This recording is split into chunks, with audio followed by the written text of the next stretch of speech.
ما يبقى مضاد حيوي بس، لا ده هيبقى قاتل للديدان وللبكتيريا والفطريات اللي في بطن الطيور.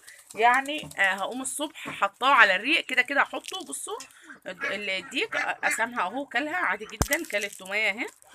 بدل ما يبقى مضاد بكتيريا بس، بدل ما يبقى مضاد حيوي بس او مقاوم مناعه بس، لا ده هيبقى مضاد حيوي ومقاوم مناعه وقاتل للفطريات والبكتيريا وللديدان.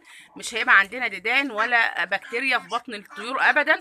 كل ما الطير بيتعب عندك كل ما مناعته بتقل، كل ما يبقى فيه اسهال كل ما المناعه بتقل، كل ما يبقى في بكتيريا كل ما مناعته هتقل. احنا عايزين نقوي المناعه، فعايزين ندي مضاد حيوي يقتل اي بكتيريا واي ميكروبات في بطنهم.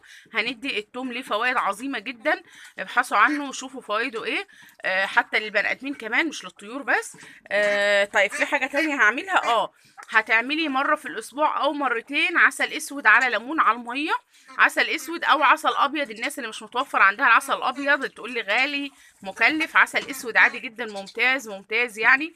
بيرفع المناعه، بيدخل حديد في جسم الطيور. طبعا احنا عايزين روافع مناعه، روافع المناعه دي بتبقى عباره عن مجموعه فيتامينات، فاحنا هناخد فيتامين سي في الليمون، وهناخد حديد في العسل الاسود.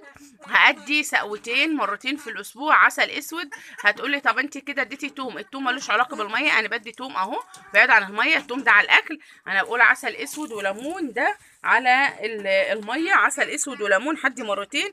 اظن كده العسل الاسود موجود عندنا في كل البيوت، واللي مش موجود عنده يجيب لاولاده ويجيب لنفسه ويجيب للبيت قبل الطيور كمان، لانه مقوي مناعه هايل جدا، واحنا محتاجين ان احنا نقوي مناعتنا كمان. هنجيب عسل اسود وهنحط معلقتين كبار على لتر الميه، وليمونه متوسطه او عصر او معلقه كامله من عصره الليمون على لتر الميه. ده الصبح مش طول اليوم، عشان الناس مش تيجي تقول لي احط الصبح وبالليل والظهر وما اعرفش ايه. هي سقوه الصبح بس اللي بيتحط فيها جميع الفيتامينات وجميع المكونات وكل حاجه في سقوه الصبح بس. هنحط فيها رافع المناعه اللي احنا بنقول عليها دي. كمان في حاجات كتير بترفع المناعه، البنجر فيتامين حلو جدا جدا، البنجر ده حاجه ممتازه انا بجيبه للطيور بس. الفلفل الاحمر، السبانخ، الجزر، الحاجات اللي احنا بناكلها عندنا دي وليها فوائد عظيمه، لما بنديها للطيور كمان بتدي فوائد عظيمه جدا جدا.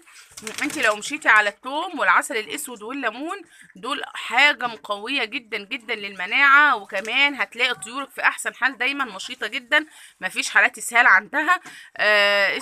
استخدمي العسل الاسود على الليمون مرتين في الاسبوع، او عسل ابيض ده او ده، على فكره الاتنين فوائدهم ممتازه جدا عشان الناس اللي